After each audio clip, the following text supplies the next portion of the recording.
1 কোটি চাকরির প্রতিজ্ঞা করেছি। 1 কোটি চাকরি 18 মাসে। আমাকে অনেকে বলে, খসরু ভাই আপনি কি একটু অ্যাম্বিশাস কথাবার্তা বলছেন না বিএনপির পক্ষ থেকে? আমি বলেছি because we are ambitious. We are ambitious. Ambition ছাড়া কোনো জাতি আগাইতে পারবে? আমরা অ্যাম্বিশাস, নিশ্চিতভাবে অ্যাম্বিশাস। এবং এই অ্যাম্বিশন না থাকলে দেশের কোনো কিছু করা যাবে না। অ্যাম্বিশন নিয়ে আমাদেরকে এগোতে হবে। নতুন প্রজন্মকে, যুব সমাজকে এই অ্যাম্বিশনের সাথেই চলতে হবে।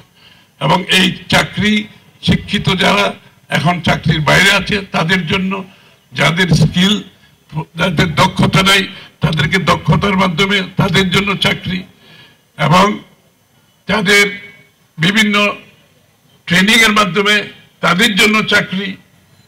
অর্থাৎ 18 মাসে এখানে বিশাল একটা কর্মযোগ্য আছে। সেই কর্মযোগ্য আমরা কিভাবে সম্পাদন করব সেটাও আমরা সিদ্ধান্ত নিয়েছি। সুতরাং আমরা আশা করি যে নতুন যে বাংলাদেশের আকাঙ্ক্ষা, একটা কথা আমি প্রত্যেকদিন বলি, আপনারা খেয়াল করেছেন কিনা জানি না, এই যে শেখ হাসিনা স্বৈরাচারের পতনের পরে বাংলাদেশের জনগণের মনে যে আকাঙ্ক্ষা জেগেছে, যে উচ্চাকাঙ্ক্ষা আমরা অনুধাবন করতে না পারি, নতুন প্রজন্মের চাহিদা যদি আমরা অনুধাবন করতে না পারি, ধারণ করতে না পারি, সেই রাজনীতিবিদ, সেই রাজনৈতিক দলের কোনো ভবিষ্যৎ নাই।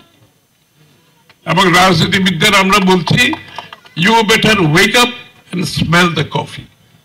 আমরা যারা ঘুম থেকে উঠতে পারবো না, নতুন আকাঙ্ক্ষা ধারণ করতে পারবো না, চাহিদা বুঝতে পারবো না, প্রত্যাশা পূরণ করতে পারবো না, তাদের জন্য আগামীর বাংলাদেশে রাজনীতি করা খুব কঠিন হবে। তাদের রাজনীতি থাকবে না এবং না থাকাই ভালো। তাদের রাজনীতির দরকার নেই যদি আমরা সেটা পূরণ করতে না পারি। ইনশাআল্লাহ তারেক রহমান সাহেব সেটা ধারণ করেছে, বিএনপি ধারণ করেছে, এবং